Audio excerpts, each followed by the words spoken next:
Please subscribe Ito Money Vlog.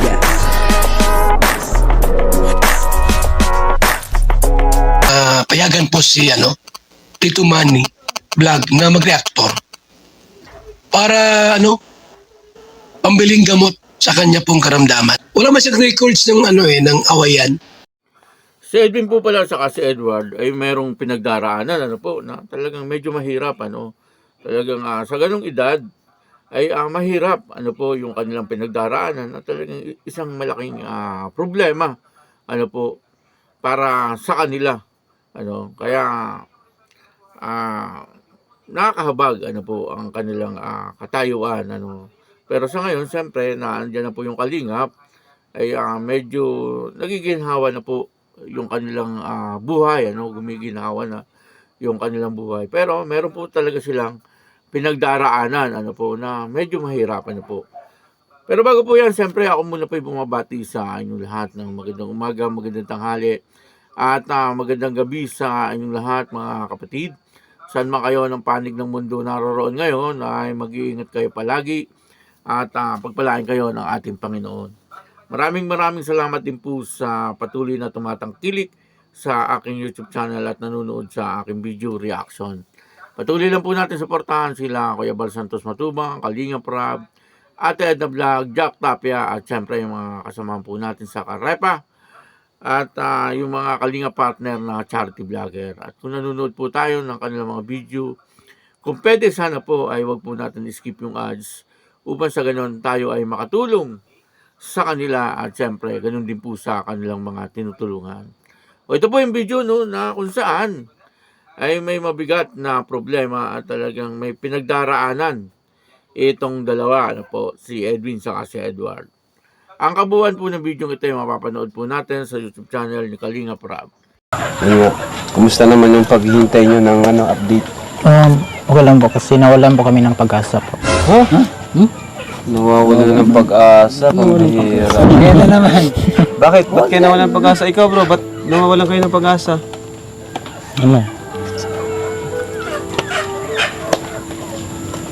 Kasi po, nawalan po kami ng pag-asa kasi gusto namin siya magkita tapos wala pa siya ngayon.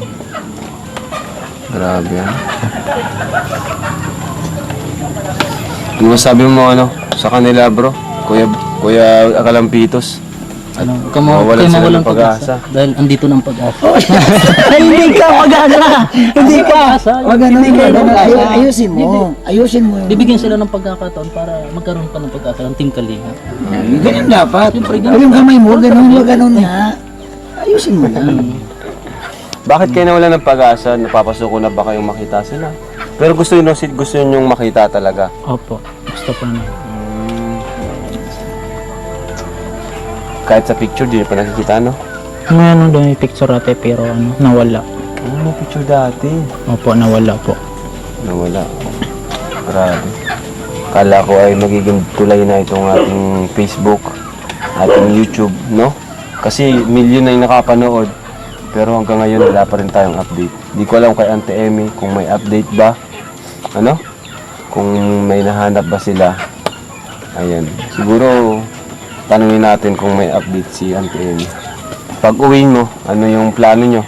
Pag nakauwi kayo sa kabakasyon? Po, dun sa aming pamilya para makasama po namin sila. Para makasama namin sila. Parang gusto nyo muling makita ang iyong mga kapatid. Ilang kapatid nga? 6 po. Sa isang bahay, po kami. 10 po kami lahat. 10 kayo sa isang bahay? Opo. Okay. So yun nga tayo ay nag-iipon para makaipon tayo para sa inyong pabahay. Yun po, napanood po natin yung video at dito nga po ay muling dinalaw ni Kalinga Prab at nung kay boys itong si Edwin saka si Edward at inalam ni Kalinga Prab yung update sa dalawa lalong-lalo na po doon sa paghahanap or paghihintay na mag-message or makilala sila nung kanilang ama yung kanilang tunay na ama kasi may stepfather po ito pong dalawa at dito sinabi nga po nila kay Kalinga Prab na nawawalan na daw po sila ng pag-asa na makita pa nila yung kanilang ama, ano. Medyo talagang mabigat, ano. Kaya nga po ang title natin dito, yung dalawa may pinagdaraanan na parang mabigat na problema, ano. Problema po yun, ano. Isang mabigat na masasabi nating isang mabigat na problema sapagkat siyempre yung pong hangarin nila na makita yung kanilang tunay na ama ay nawawala na po sila ng pag-asa, ano. Alam naman po nating lahat na kaya nga po siguro nagpa-vlog yung dalawang ito, ano po, dahil nga po sa gusto nilang makita sila, ano, nung kanilang ama. Kasi siyempre, pagka po sila na-vlog, buong mundo po yan eh. Buong mundo ay nakikita po sila. Ano, at maaaring makilala po sila nung kanilang ama, no? Pero sa ngayon, ay nawawala na po sila ng pag-asa na sila ay makita pa or makita nila yung kanilang ama, ano po. Kaya medyo mabigat na problema, ano. Kumbaga ay siyempre yung iba na-depress na po pagka ganyan, ano. O kaya na-stress. Di po ba? Siyempre iniisip po nila yung kanilang pangarap o hangarin na makita nila yung kanilang ama ay unti-unti nawawalan po sila ng pag-asa. Ano po, at buti at nandiyan nga po yung Kalingap sa ngayon na talagang sila po ang nagbibigay pag-asa. Ano, doon po sa dalawa. Ano, siyempre, unang-una, yung ating Panginoon, ano po, na talagang siyang tumutulong sa lahat. Pero may mga instrumento po siya na ginagamit para matulungan ang isang tao, ano. Katulad nga po nito, ang Kalingap, ano. Ayan po ay isa sa mga instrumento ng Diyos upang sa ganon ay makapunta doon sa kambal, ano, kay Edward sa kay Kambal, upang sa ganon ay matulungan itong dalawa, ano po, nang sa ganon ay medyo maging maayos naman po yung kanilang buhay, ano. Maging maginhawa naman po yung kanilang buhay, ano. Kumbaga, ay talagang medyo sa nakikita natin ay naghihirap din po sila sa buhay, ano. Kasi kung hindi naman po sila naghihirap, hindi naman po sila magtsatsaga na tumira doon sa bundok, ano, at nakita naman po natin yung kanilang bahay ay talagang medyo mainit doon, ano. Kasi siyempre yung bubong po pag ganun tapos wala pa siyang kisame. Yung bubong kasi parang abot na siyempre pagka mainit po yung bubong ay talagang mainit doon sa loob. Ano po, ang isa pa ay kawayan lang po ang kanilang dingding, ano. Medyo madali silang pasukin. Ano po, kaya sana ingatan po nilang mabuti yung kanilang pera na ibinibigay ng Kalingap, ano. Sa bagay, sabi po nila ay yung kanilang pera ay pinapadala po nila kaagad doon sa probinsya, no, kung saan nakatira yung kanilang pamilya, yung kanilang ina, yung kanilang mga kapatid, ano po.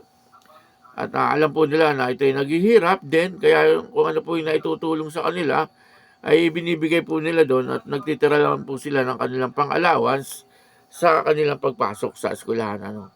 At yun na nga, no, medyo nakakaawa, ano, ang sitwasyon ng dalawa, ano po. Pero sa ngayon, siyempre, nandiyan yung Kalingap, kaya nagiging maayos naman po yung kanilang buhay. Pero yung kanilang damdamin sa paghahanap doon sa kanilang ama, ay yun po ang talagang medyo nakakahabag, ano po. Siyempre, hangarin po nila talaga yun na makita nila yung kanilang ama. Pero sa ngayon, ay parang nawawala na daw po sila ng pag-asa, ay talagang medyo nakakahabag, ano po. Pero ang sabi nga po nila Kalingap Rob, ay wag daw mawala ng pag-asa, ano po. Totoo naman po yun. Hanggat may buhay, ay may pag-asa. Samahan lang po nila siyempre ng pananalangin, ano. Walang imposible sa Diyos. Ano po, at alam ng Diyos kung nasaan yung kanilang ama. Ano po, mali natin, balang isang araw ay makilala din nila ang kanilang ama. Ano po, wag lang silang titigil siyempre sa paghahanap, sa pamamagitan ng media, at ganoon din po siyempre ay sa pananalangin. Yan po ang pinaka-importante, yung pananalangin, ano. Upang sa ganoon ay ang Diyos ay mahabagin ano po, isang araw mahabag po sa kanila at ano po yung kanilang panalangin ay iparating doon sa kung ano yung kanilang gusto sa kanilang panalangin ay iparinig po doon sa ama, no, ng ating Panginoon. Wala pong imposible Kasi makapangyarihan po ang ating Panginoon. Ano po. Kaya yun, maraming salamat po sa inyong lahat. At ako po si Tito Manny Vlog. Nagsasabing God bless you all. Diyos mabalos.